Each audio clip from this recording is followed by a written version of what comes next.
ओम शांति। 19 मई 2026 की साकार मुरली से होमवर्क। आज की मुरली से फ्लो चार्ट को सामने देखते हुए अगर एक एक पॉइंट का मनन चिंतन करेंगे और इनको धारण करेंगे, स्व उन्नति करके भविष्य ऊंच पद के अधिकारी बन जाएंगे। आज हम लक्ष्य लेते हैं लक्ष्मी नारायण के राज्य में ऊंच पद पाने के लिए सतो प्रधान बनने का पुरुषार्थ करना है। आज हम स्वमान लेते हैं, मैं विजयी आत्मा हूँ। अंतर्मुखी बन एकरस स्थिति के आसन पर विराजमान होकर मन और मुख की आवाज से परे बाप की याद से स्वयं में साइलेंस की पावर को भरकर इस पावरफुल स्थिति में स्थित होकर दूसरों के दिलों के राज को जानकर उनकी भावनाओं को पूरा करना, संतुष्ट करना और हर कर्म में विजयी प्राप्त करने वाली आत्मा, मैं विजयी आत्मा हूँ। इस स्मृति में सारा दिन रहना है।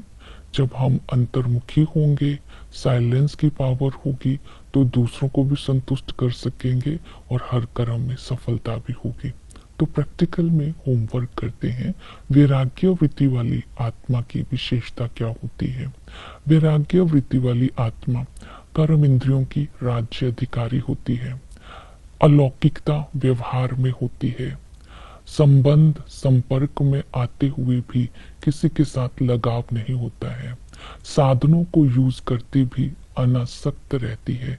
किसी की प्रकार की वशीभूत नहीं होते हैं। किसी भी प्रकार की अधीनता नहीं होती है। तो वैराग्य वृत्ति से ही हम भविष्य ऊंच पद की प्राप्ति कर सकते हैं और विश्व की बेहद वृत्ति से सेवा कर सकते हैं। तो और भी बहुत सारी विशेषताएं हैं। तो आज हम पुरुषार्थ करते हैं, सतो प्रधान बनना है।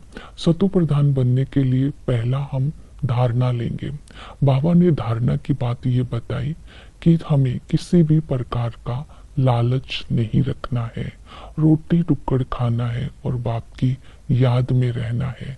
और ये भी शिक्षा बाबा ने दी कि एक रस भोजन करने से कभी बीमार नहीं होते, अर्थात वैरायटी भोजन खाने से ही हम बीमार होते हैं। और एक तरह का भोजन करेंगे तो कभी बीमार नहीं होंगे। नेक्स्ट हमें धारणा के लिए बताई कि अवगुण देखते हुए भी किसी के भी अवगुण को अपने अंदर नहीं आने देना, अवगुण देखते हुए भी नहीं देखना, अर्थात गुणग्राही बन करके रहना है और अपने साथ अपनी को भी ठीक रखना है और दूसरों को भी संतुष्ट रखना है। और बाबा ने ये भी कहा है कि सेवा करते समय अंदर वैराग्य वृत्ति होनी चाहिए, तो ही सेवा फलीभूत होगी, अर्थात हमारी जो विजयी होगी। इसके साथ स्व उन्नति के लिए बाबा ने कहा तब होगी अगर चलते फिरते उठते बैठते देही अभिमानी का अभ्यास करते रहेंगे। ये धारणाएं आज करनी है।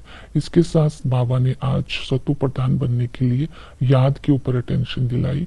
मन मना भव, अर्थात बाप और वर्षे को याद करो तो विक्रम विनाश हो जाएंगे, आत्मा एवर हेल्दी बन जाएगी और किसी की याद ना आए।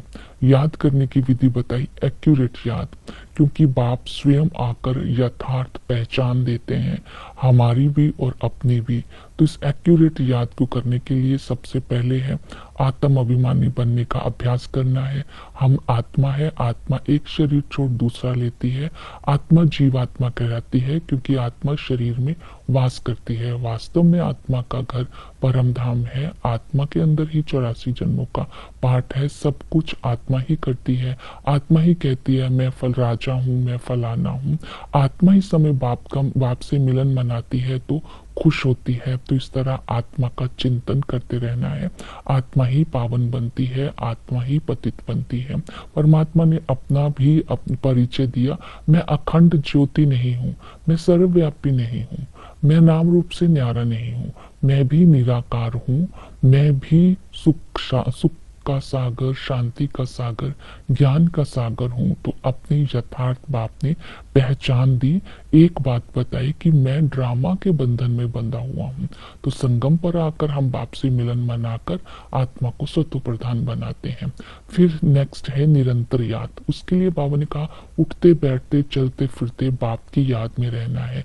निरंतर याद रहने की विधि बताई कि आप गांठ बांध लो, जब गांठ बांध लोगे उसको हाथ टच होगा तो बाप की याद आएगी।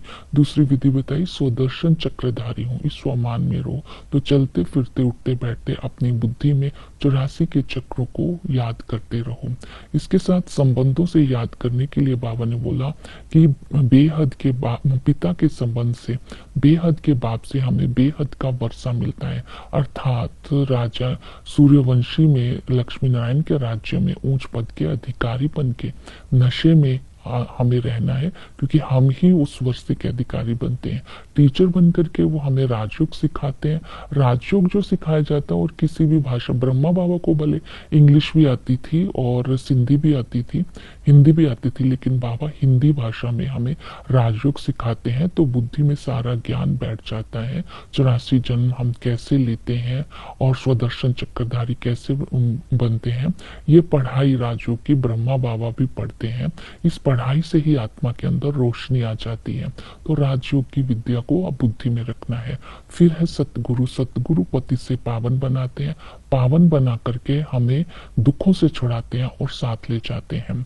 चक्र का ज्ञान जब बुद्धि में रखने से हम स्वदर्शन चक्रधारी बनते हैं। हमें ही पता है ये वर्ल्ड की हिस्ट्री ज्योग्राफी कैसे रिपीट होती है। आदि में लक्ष्मी नारायण का राज्य था, किसी भी प्रकार का उपद्रव नहीं था, किसी भी प्रकार का विकार नहीं था, पावन थे, सुखी थे।